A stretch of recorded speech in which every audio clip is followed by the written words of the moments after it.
Meghan's performance throughout her pregnancy was very bizarre.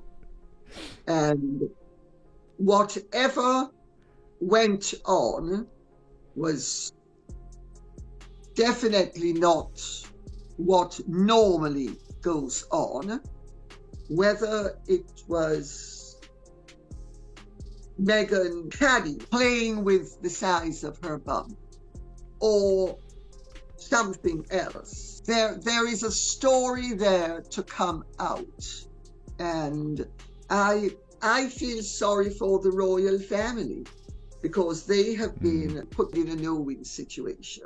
There are questions that have never been properly answered. Questions that have circled the Sussex story since very nearly the beginning, whispered at first, then spoken aloud, then asked more and more insistently by people who watched every public appearance and thought, something about this doesn't quite add up. For years, those questions were treated as unspeakable, too sensitive, too dangerous, too close to something that, if it ever turned out to be true, would shake the entire Sussex narrative to its foundations. The people who asked them were dismissed as conspiracy theorists or obsessives. But the questions persisted, because when you look at them carefully, they are not irrational at all. Lady Colin Campbell is not a woman who deals in whispers. She is one of the most well-connected and frankly most courageous voices in royal commentary today. Her sources reach deep into the corridors of palaces and private drawing rooms that most commentators never approach. Her books, researched over years, filled with detail that only an insider could access, have repeatedly proven to contain information that was initially disputed and later confirmed. When Lady C speaks about Harry and Meghan, serious people listen, because she has been right before, and she has been right before the rest of them. Now she has spoken, and what she has said about Archie and Lilibet, about the questions that have never been properly resolved, about what she describes as a bizarre and deeply irregular performance during Meghan's pregnancies, about the no-win situation the royal family now finds itself trapped in, is quite unlike anything said this openly by someone of her standing. Lady C is not making wild accusations. She is doing something far more powerful. She is naming the questions. She is saying, these things happened, we all saw them, and we still do not have adequate answers. So today we are going to go through those questions, carefully, with the full weight of Lady C's insight brought to bear on every corner of the story. And by the end you will understand not just what has been questioned, but why those questions matter so profoundly for the royal family's future, for Harry and Meghan's carefully constructed image, and for two young children whose lives have been lived inside a controlled, deliberately opaque public mystery. Two children who deserve, as much as anyone in this story, the protection of truth rather than the prison of a carefully constructed narrative. Stay with me, because this story is far bigger than it might first appear. That bump had more ups and downs than Elizabeth Taylor and Richard Burton's marriage. I'd never known another woman of colour or another woman without colour to have performed in a pregnancy the way Meghan did. Anything to do with those children and how they came into existence would have possibly racial implications, when of course it's nothing to do with that at all. To understand why Lady C's words carry such weight today, you need to understand where we are in the Sussex story. The landscape has shifted considerably from the early, confident days of the California project. The deals that once seemed so solid, the Netflix arrangement, the Spotify contract, the speaking engagements, have either ended or diminished. The goodwill cultivated in certain American circles has curdled. The couple that once seemed to be setting their own terms are now, by most credible accounts, navigating a far more uncertain financial reality than their early years suggested. And into that uncertainty steps a question that has never gone away. What exactly is Archewell actually doing with its money? Where is the money coming from? Lady C, whose financial advisor has been studying the Archewell accounts carefully, has a very specific answer, and it is not a comfortable one for the Sussexes. The picture that emerges is not one of a thriving, well-resourced charitable enterprise operating from a position of stability. But beyond the money, there is a deeper and more personal story at the center of today's video. It concerns two children, Archie Harrison, who is now 6 years old, and Lilibet Diana, who turned 4 last June. 2 children at the very heart of one of the most discussed and most deliberately obscured chapters of the entire Sussex saga, their births, their early lives, the extraordinary opacity with which every detail of their existence has been managed, and the questions that Lady C believes have still never been honestly resolved. Lady C is not the only person to have raised these questions. Serious royal commentators, experienced journalists, and people with genuine professional backgrounds in relevant fields have all noted that certain aspects of both pregnancies were, to put it carefully, unlike anything they had observed before. What makes today different is the directness with which Lady C addresses the subject, the analytical framework she places around it, and the clarity with which she articulates why this story still matters and why it is, she believes, heading towards a resolution. I feel sorry for the royal family because they have been put in a no-win situation. Would be injurious to the royal family. Meghan knows if the royal family would simply have a bit of gumption, they would find that they could put her in her place. Let us go back to the beginning. If you want to understand the questions Lady C is raising today, you need to understand just how unusual the public presentation of both pregnancies actually was. Not unusual in a mild sense. Unusual in a way that was noticed in real time by people whose professional lives involve precisely this kind of observation, people who know very well what pregnancy looks like in public and what it does not. Archie Harrison was born in the spring of 2019. He is now 6 years old. From the very first public confirmation of Meghan's pregnancy, there was something that didn't sit comfortably with experienced observers. The baby bump, as Lady C memorably puts it, had more ups and downs than a particularly turbulent marriage. It appeared, disappeared, changed shape, changed size in ways that people with genuine knowledge of how pregnancy presents in public found genuinely difficult to explain. Clothing choices can conceal, and camera angles distort, but the variations observed across dozens of appearances were not of the kind that either typically produces. None of that, on its own, proves anything. Every pregnancy is different, and that should be acknowledged honestly. But speculation, when it accumulates enough detail and enough credible voices, becomes something different. It becomes a body of observation that demands engagement rather than dismissal. And patterns, as Lady C would tell you, have a way of insisting on explanation. There were other things that didn't add up. The birth itself was shrouded in a degree of secrecy unprecedented for a child of this position. Archie is the first grandchild of the now King Charles III, and in the line of succession to the British throne, the royal family has, for generations, maintained traditions around royal births not always smoothly, but with a degree of transparency that reflects genuine public interest in the succession. What happened with Archie's birth was conspicuously, notably different. The announcement left experienced royal correspondents genuinely bewildered. There were delays, contradictions, and a level of information management suggesting that the standard agreed-upon process was simply not being followed. Those questions were asked on the record by serious credentialed journalists, and they were never satisfactorily answered. It's a malicious and destructive mode of behavior that she has thought would put the royal family in a no-win situation. But if the royal family would simply have a bit of gumption, they would find that they could put her in her place and in a no-win situation. But they're obviously either not resourceful enough, not imaginative enough, not experienced enough, and not brave enough. But it would take great courage, because unless it were properly handled, it could very...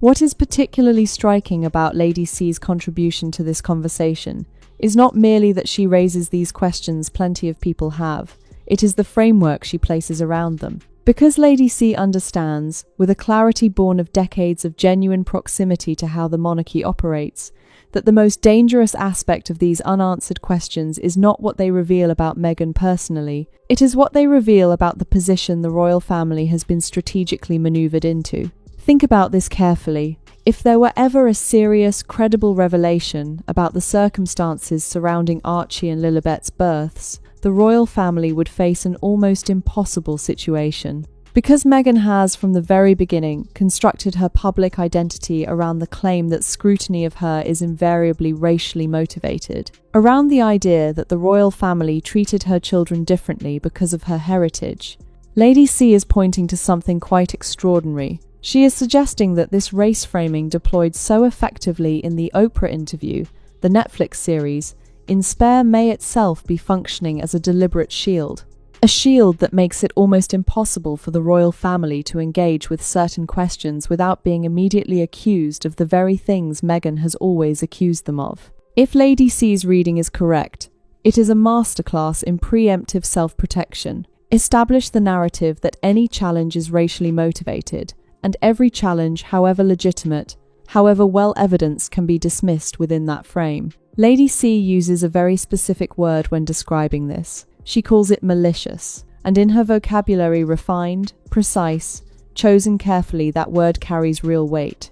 It implies intent. It implies a mode of behavior that is not impulsive but deliberate, designed to produce a particular outcome, a no-win situation for the royal family, in which they cannot question or probe certain matters without exposing themselves to a devastating line of attack. That, Lady C suggests, is exactly what was intended. Of course, we both have to be very careful how I would answer that. Let me put it this way. Meghan's performance throughout her pregnancy was very bizarre. And whatever went on was definitely not what normally goes on, whether it was Meghan padding and Meghan playing with the size of her bum or something else. There is a story there to come out. But let us stay for a moment with the children themselves, because Archie and Lilibet are not abstract figures in this story. They are real children, now 6 and 4 years old, growing up in Montecito, California, in circumstances that are, by any reasonable measure, extraordinarily unusual for children of their background and position. Archie Harrison Mountbatten Windsor, born, according to the official record, in the spring of 2019, announced to the world at a press call at Windsor Castle that was, even at the time, widely described as staged and oddly managed. His godparents were never publicly announced to break with royal tradition, that felt less like a preference for privacy and more like a deliberate choice to limit the points of external reference that might allow others to verify the details. His christening was conducted in complete secrecy, photographs released entirely on the family's terms. For a child in the line of succession to the British throne, the level of opacity was not merely unusual, it was unprecedented. The announcement timeline itself was striking. Meghan's publicist had made a public commitment to inform the media the moment Labour began. That information did not come when promised. When it did come, the details appeared to those with experience of how birth announcements work inconsistent with the timeline being simultaneously presented. Questions were asked at the time by serious people in serious publications, and they received no satisfactory answer. They were managed, deflected, and allowed to slowly recede from the news cycle without ever being genuinely resolved. Lilibet Diana, born in California in the summer of 2021, presented a different but equally noted set of circumstances. A home birth at a hospital, a phrase that caused raised eyebrows among medical professionals, because it is not a standard combination of terms. A birth announced after the fact, on the family's schedule, with details again carefully managed. Lady C acknowledges she is less closely across the specific details of Lilibet's arrival, given the distance. But she is quite clear that the questions surrounding both births deserve serious engagement rather than reflexive dismissal. What makes Lady C's perspective uniquely valuable here is that she does not come at this as an outsider guessing from a distance. She has genuine, long-standing, trust-based relationships with people who move in the world that surrounds the royal family. When she says there is a story still to emerge, she is not speculating from behind a computer screen. She is conveying, in the careful language that her legal obligations require, what she has been told by people with genuine first-hand proximity to these events. Meghan knows would be injurious to the royal family. So, and this is also possibly why she has played things the way she's played them. It's a malicious and destructive mode of behavior, but it would take great courage, because unless it were properly handled, it could very adversely rebound upon them.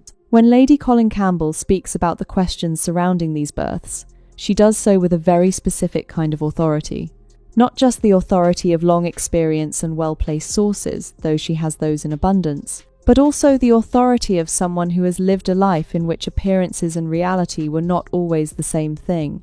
Lady C understands, at a level that goes beyond the merely intellectual, the extraordinary lengths to which people will go to construct a particular public image. And she understands the small moments where the construction shows, where something doesn't quite add up in the way that it should, if the official version of events was simply and straightforwardly true.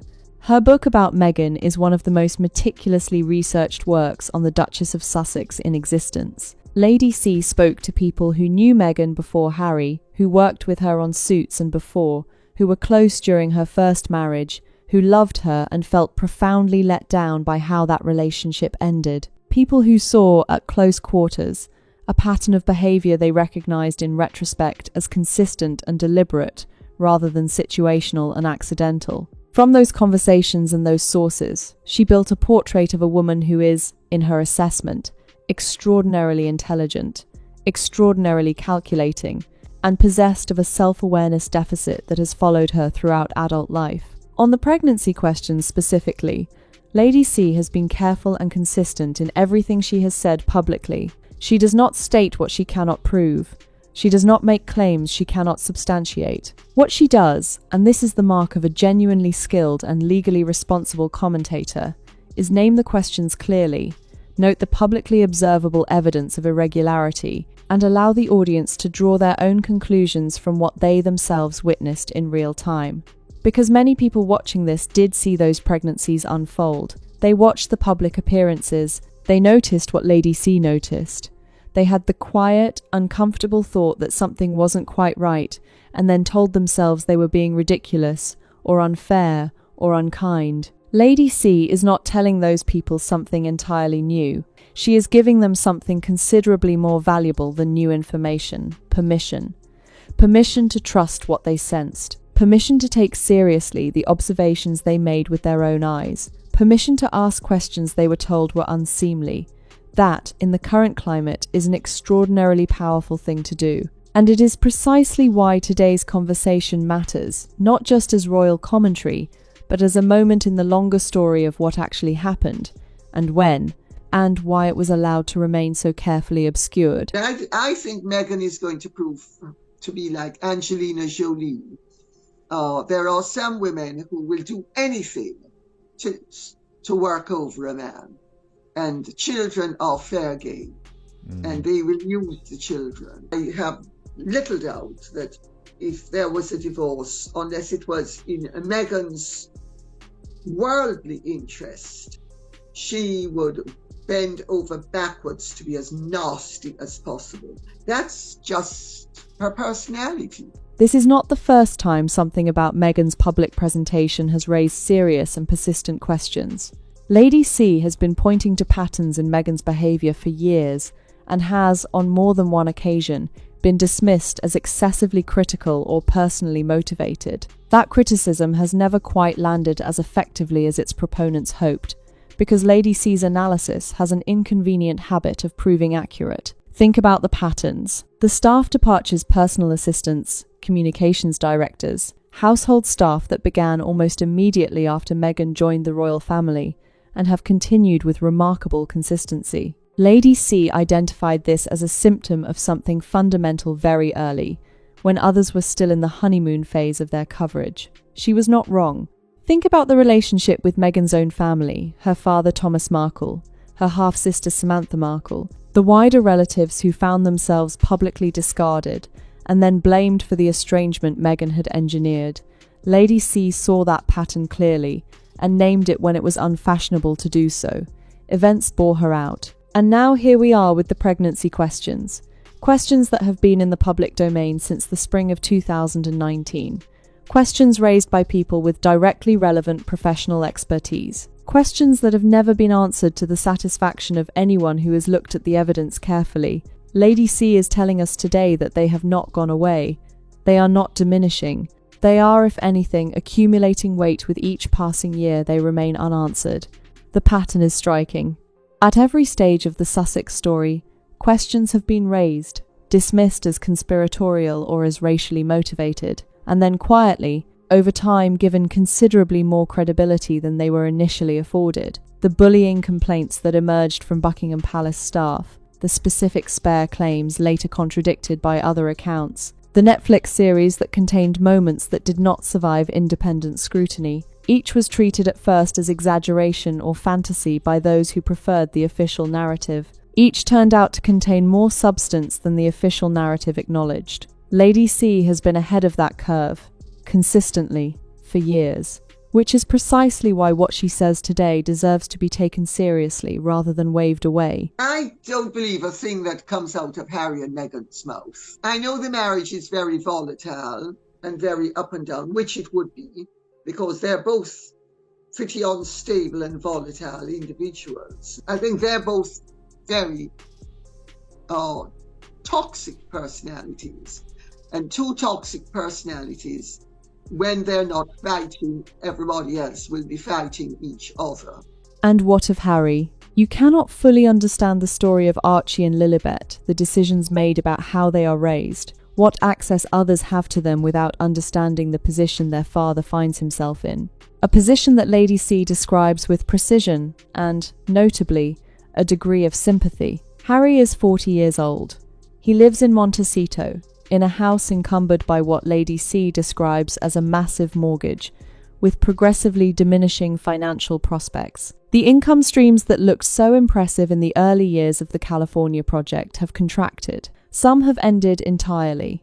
The reputation traded for those income streams, his identity as a senior, respected member of the British royal family, cannot be recovered simply by expressing a desire for reconciliation. It was spent in a remarkably short period, and what was purchased with it has not endured. But the most significant element of Harry's trapped position is not financial, it is legal and geographical. The moment Harry and Meghan established California as their primary residence, the jurisdictional situation changed entirely. Any custody arrangement involving Archie and Lilibet would be determined by California law, before a California judge, on terms shaped by a system that would take California residency as its starting point. That is not a position of strength for Harry if the marriage were ever to end. It is, as Lady C bluntly puts it, a trap.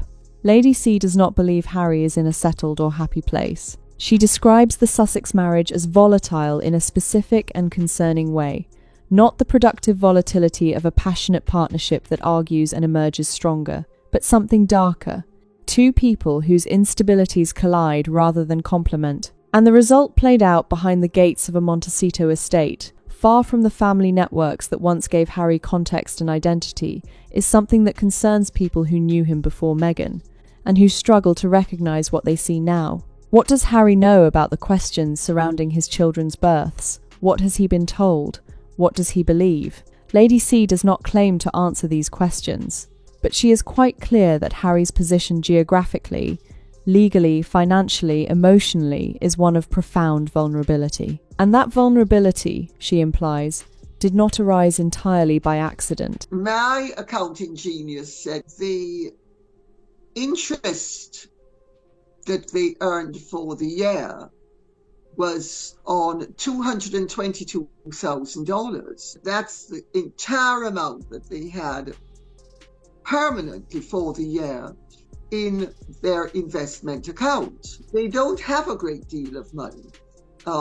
They have a massive mortgage on their house. They have massive expenses. And with each year, it's going to be diminishing returns. Let us talk about strategy, because what Lady C is describing when you assemble all the pieces is not a series of unfortunate accidents. It is a strategy, coherent, sustained, and in many respects brilliantly executed, designed to achieve maximum freedom of movement for Meghan personally, while simultaneously creating maximum constraint for everyone around her.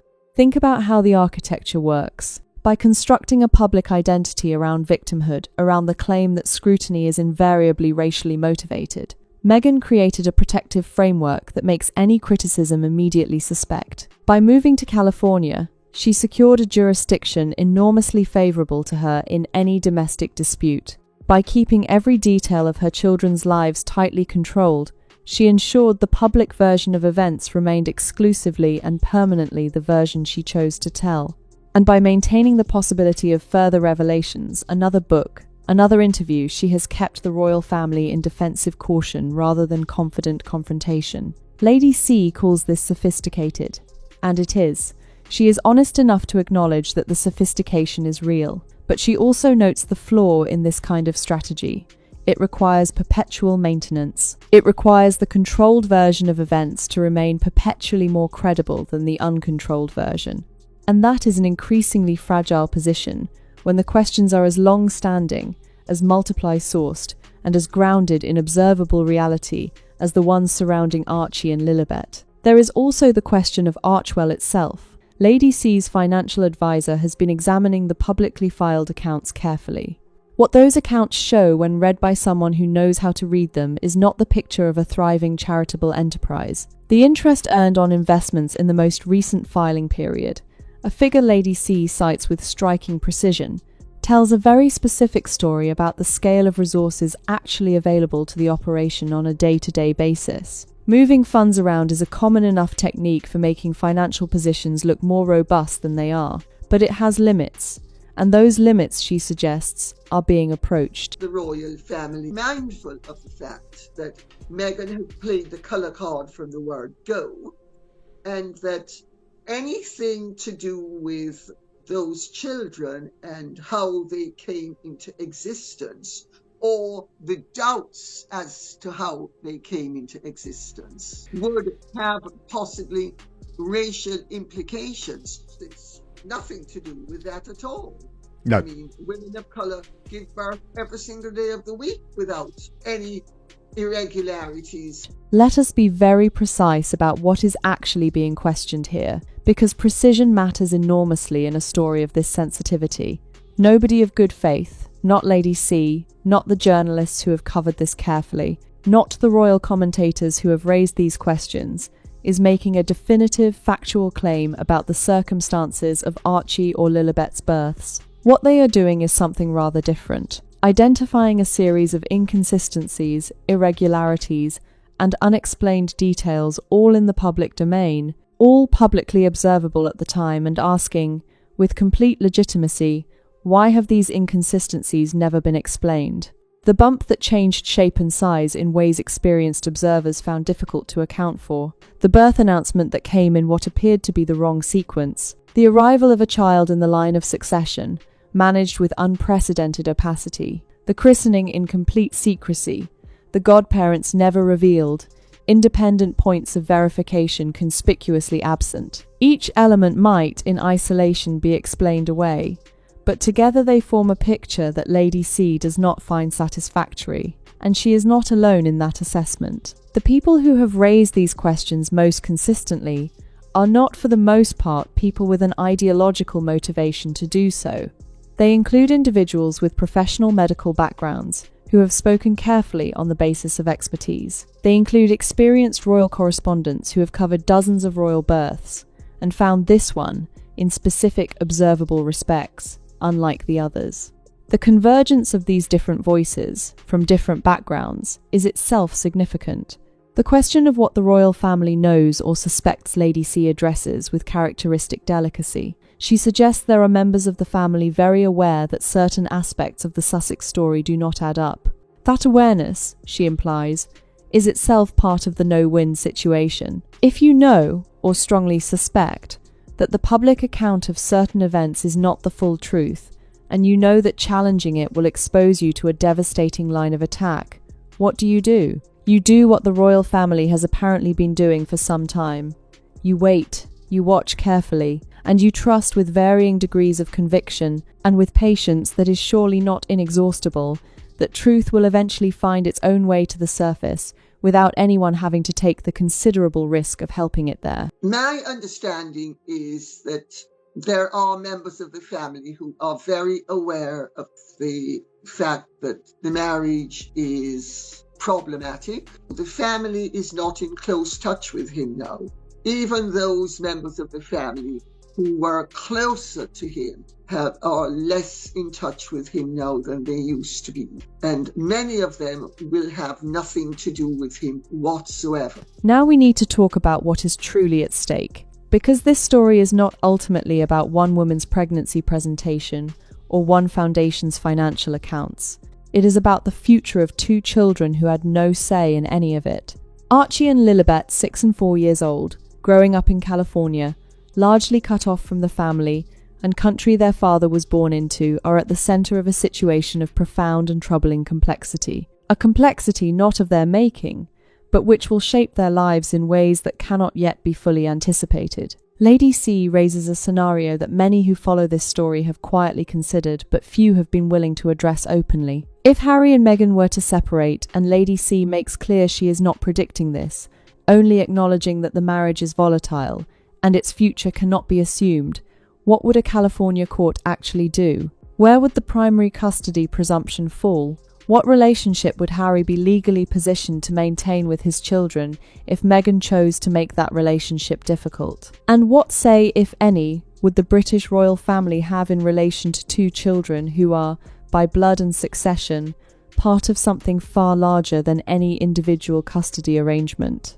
These are not abstract questions. They are the kinds of questions lawyers ask, that grandparents ask quietly in private moments when they are being honest with themselves. That King Charles, whatever the current state of his relationship with his younger son, would surely be sitting with. Because Archie and Lilibet are not just Harry and Meghan's children in any ordinary sense. They are, by birth and position, part of something much larger, and the degree to which that something larger has any meaningful, sustained relationship with those children is a question nobody who matters can currently answer with confidence. Lady C's view on what would happen in a divorce is unambiguous. She has very little doubt that Meghan would use every tool legally available to her, and the children would be among those tools to secure the maximum possible advantage. Not because she is necessarily incapable of genuine maternal love, but because she is, as Lady C has argued consistently, someone for whom the strategic dimension of every situation is never fully separate from the personal one, for whom the people in her life, husbands, fathers, childhood friends, have consistently proven expendable when the strategic calculus requires it. If you put things through corporations and charities, you save on tax. So, and Meghan's very sophisticated. If ever she decided that she wanted to cease being a scrubber, she could become a laundress. How has the royal family actually responded to all of this across the full sweep of the Sussex crisis? The honest answer is, with a caution that has, at certain critical junctures, shaded into something uncomfortably close to paralysis. The palace is an institution that prides itself on discretion, on dignity, on the long view. It does not engage in public disputes. It does not lower itself to the level of those who attack it. These are qualities that have served the monarchy well across centuries of genuine challenge, and they are not without real virtue. But they can become serious liabilities when the circumstances are sufficiently unusual and the opponent sufficiently sophisticated. The conventional playbook, ignore it, wait it out, let the news cycle move on, has been applied persistently to a situation that has simply not responded to it. Because Harry and Meghan have not gone away, the questions have not gone away, and the damage to the institution's reputation, to its ability to present a coherent and dignified public face, has not diminished with time.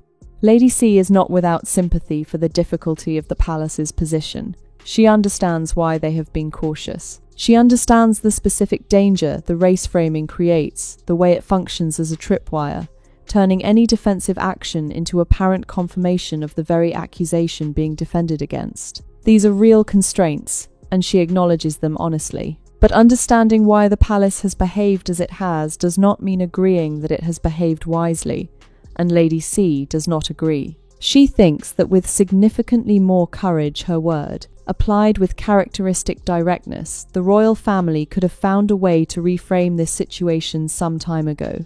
That the arguments were available, that the evidence was there to be deployed by anyone with the nerve to deploy it effectively. What has prevented this is not an absence of material, but an absence of will, a failure of nerve at precisely the moments when nerve was most urgently required. Harry was so stupid to move away, because obviously it means the jurisdiction is in California, which is bad for him. So it's virtually impossible for him to come back. He's trapped. Although this rumour that he wants to find a way back. I don't believe a thing that comes out of Harry and Meghan's mouth. There is a broader warning embedded in everything Lady C has said today, one that reaches beyond Harry and Meghan as individuals, beyond the specific questions about Archie and Lilibet, beyond even the institutional questions about how the palace has managed this episode. It is a warning about what happens when truth is suppressed for long enough, about the particular and compounding damage that accumulates when questions that deserve honest answers are instead managed, deflected, and allowed to drift unanswered, until the weight of them becomes its own distinct story. Lady C has said, quite plainly, that there is a story still to come out about the circumstances surrounding these children's births. She does not claim to know precisely when it will surface, or the exact form it will take. What she is confident of, and her confidence on this point is notable, is that it will surface. Because stories of this significance, with this many interested parties, and this much accumulated detail, do not simply evaporate. They find their way through a court filing that reveals something previously sealed, through a source who reaches the point where silence is no longer sustainable, through an account that contradicts another in a way that becomes impossible, in good faith, to ignore. One way or another, the truth of what happened finds the light, and when it does, the question of how it will affect the children at the centre of this story deserves serious and compassionate thought. Archie and Lilibet have so far been protected from the full force of the controversy surrounding their parents. They are young. They cannot read the headlines or understand the debates. But they will not always be young. There will come a day, perhaps not so very far away, when Archie Harrison encounters, in some form, the full weight of the public conversation about who he is and where he came from, and what questions have attended his existence from before he was old enough to walk. How he is prepared for that encounter, or not prepared for it, matters. It matters deeply. Lady C's concern for the children is genuine. It is not performance. She is not using Archie and Lilibet as rhetorical props. She is genuinely troubled by the situation these two young people find themselves in, caught between a mother who manages every detail of their public existence with meticulous precision, and a father who is, by most credible accounts, deeply unhappy and profoundly uncertain about his own future and his own identity. That is not a stable foundation for any child, whatever the circumstances of their arrival into the world. The royal family would not be coming to Harry's rescue. They would not be funding a divorce to any extent. And they, at this point, wouldn't really care what Meghan tried to say or do, because Meghan has so discredited herself as a liar, a cheat, and a fool. Where does all of this leave Harry and Meghan's relationship with the royal family? After everything, the departure, the Oprah interview, the memoir, the Netflix series, the years of managed distance and gestures towards reconciliation that have never materialized, the honest answer is somewhere between strained distance and what is beginning to feel like a permanent structural fracture, not one of absolute hostility, but of meaningful connection. The warmth, whatever genuine warmth once existed, has largely dissipated. The contact has thinned, in most cases, to near nothing. Harry is genuinely trapped, not in the dramatic sense, but in the very specific practical sense that the decisions he has made or allowed to be made in his name have systematically narrowed his available options. He cannot easily return to Britain. The jurisdictional reality of California means he cannot easily put distance between himself and Meghan without catastrophic consequences for his relationship with his children. His financial position is contracting year on year. His public standing in the United Kingdom shows no credible sign of rehabilitation. The royal family has, for its part, largely moved on. Not without grief, Lady C does not suggest that King Charles feels nothing about the estrangement from his younger son, or that William has no feelings about the brother he once protected and now cannot reach. But grief and proximity are two entirely different things. The proximity, the ordinary texture of family relationship, the phone calls and shared occasions and unremarkable daily contact that constitutes actual closeness, has contracted.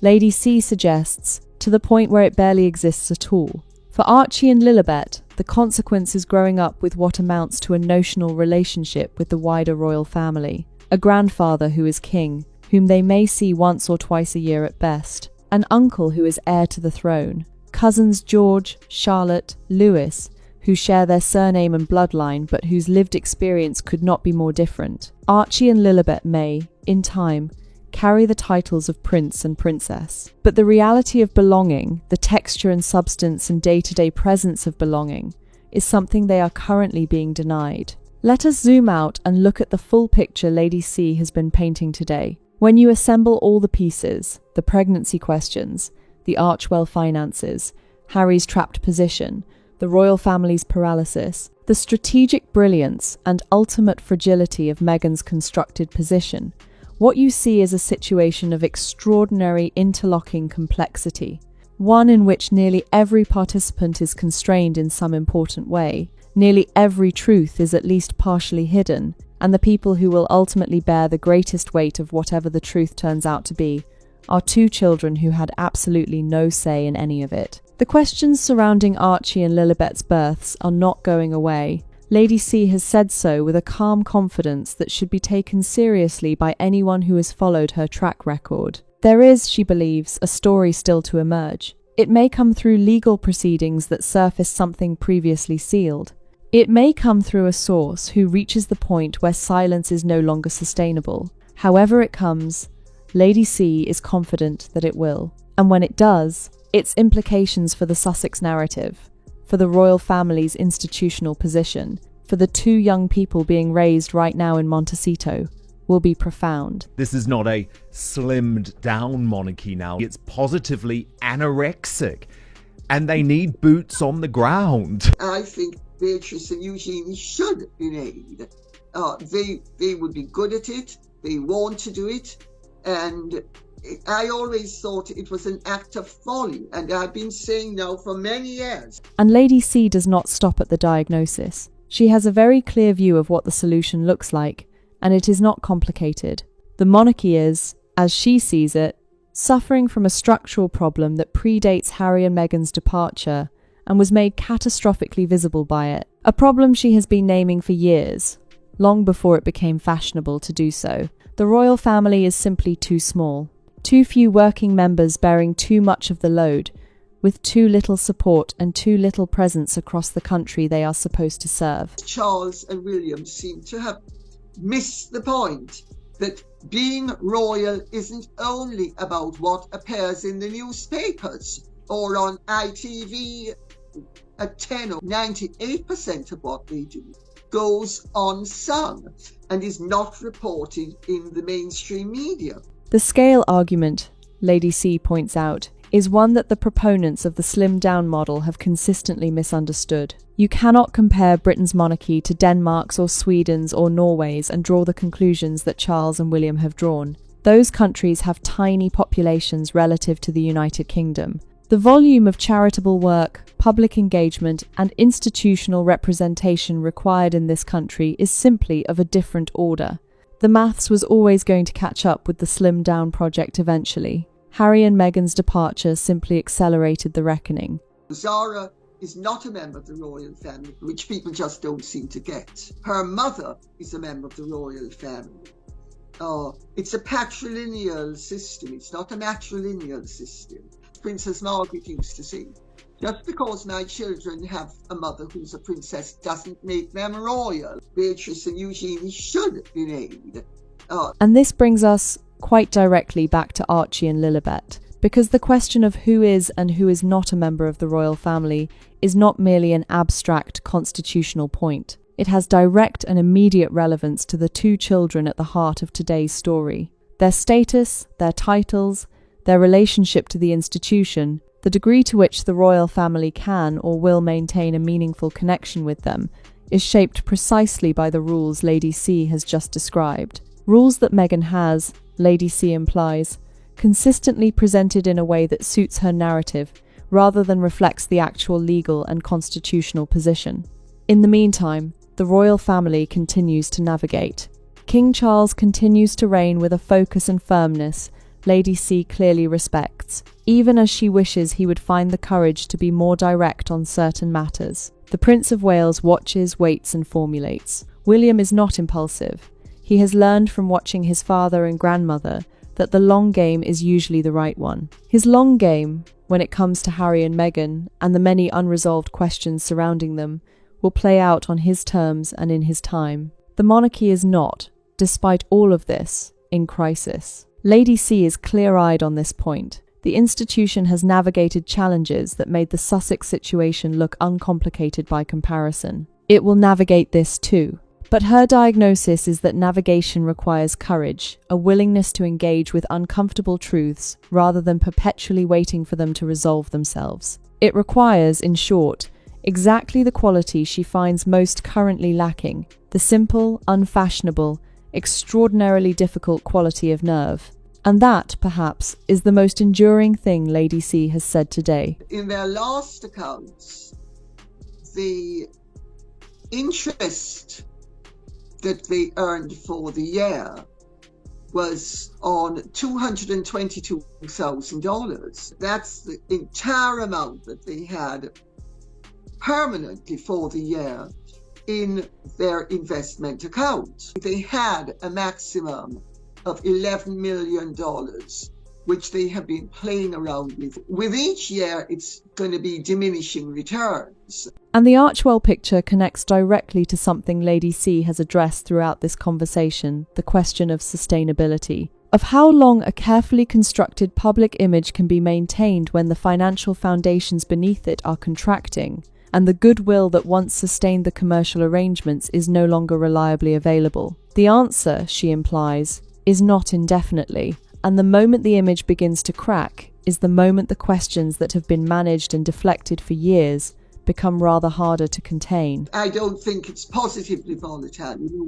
Say, it's not an Italian marriage with, and then you hug and make up and it's all blood and it's not blood, it's all thunder, but no lightning to strike anybody.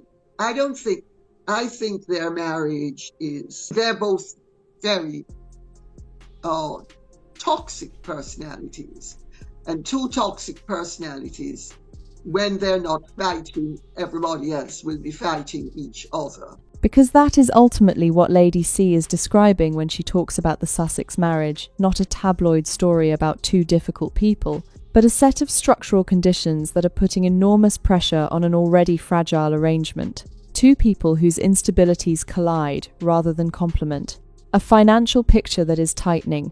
A legal situation that traps one of them and advantages the other. And at the center of all of it, two children whose lives are unfolding inside this pressure, watched, managed, and protected from scrutiny with a precision that itself tells its own story. In a best case scenario, if they were actually divorced and he moved back to England, he would see the children, presumably some of the time they'd be allowed to come to England, and the rest of the time he'd have to see them in California, unless of course she should marry some billionaire and waft off with him. And so we come back, at the end of all of this, to where we began, to two children, 6 years old and 4 years old, Archie and Lilibet, living their lives in California, being raised according to their mother's carefully controlled vision